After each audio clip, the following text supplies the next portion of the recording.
Hi, this is my promotional video for my new subclass on the DMs Guild, the Blood Knight, which is a fighter martial archetype.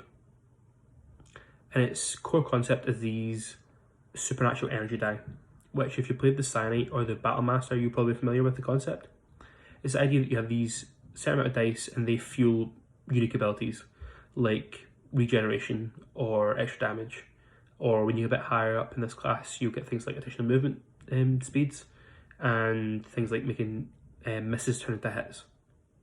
The concept behind the class is this idea of outcasts and exiles, whether that's vampires or lycanthropes or fae. People who would be treated as monsters by communities, but they've decided to protect those communities anyway.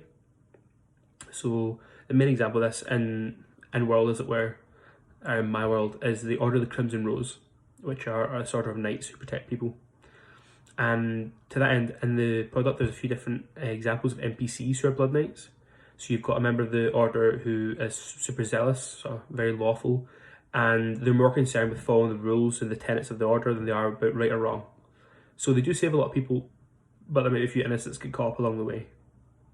And then there's an example of someone who's never heard of the Order, who protects the people who live around them by hunting the things that hunt them.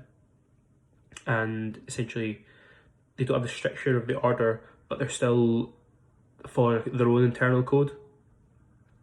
And then there's an example of someone who was a member of the Order but has fallen away from it, deciding to use their supernatural powers for their own ends. Along with that, we've got a couple of magical items in this product. We've got the sword Agony, which is the sword that belonged to the Grand Master of the Order. You've got the Bloodstone Band, which can restore supernatural energy die. And they've also got the Devil's Snare, which is a magical item that lets you trap evil creatures, including those you couldn't normally trap with a hold monster. We've also got a little tactical guide at the end, which is explaining Blood Knights as villains. So if you want to use the Blood Knight as a villain, typically you might just want to use vampire, lycanthrope, or some sort of fae, because a lot of the villainous Blood Knights would be ones who've given into their sort of primal side. But for those who are still members of the Order, or maybe your party's at odds with the Order, or just whatever collection of Blood Knights they've met, I put a stat block in there for the Blood Knight and for a stat block called Crimson Squires, who are like baby Blood Knights. You could use them as a sort of single encounter for lower level parties, or you could use them as minions of the Blood Knight in a higher level encounter. And what I've done is I've put in tactical suggestions, so how the Blood Knight fights. For example, if they prepared, how will they prepare? Well, they'll know all the strengths and weaknesses of your party. If you catch them off guard, will they stand and fight or will they run? Depends if they think they can win.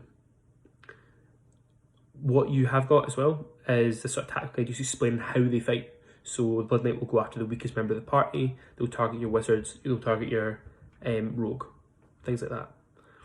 And I want to tie these all together in this one product because I think it's nice to get a subclass, but you want a little bit more. Something that sort of grounds it, something that gives you something for your DM, something for the players. And that means whether you're a player or a DM, you might see these things in your game, even if you can't play it or use it yourself. So that's the whole product, and I hope you try it, I hope you like it, and even better, leave a review. Thanks.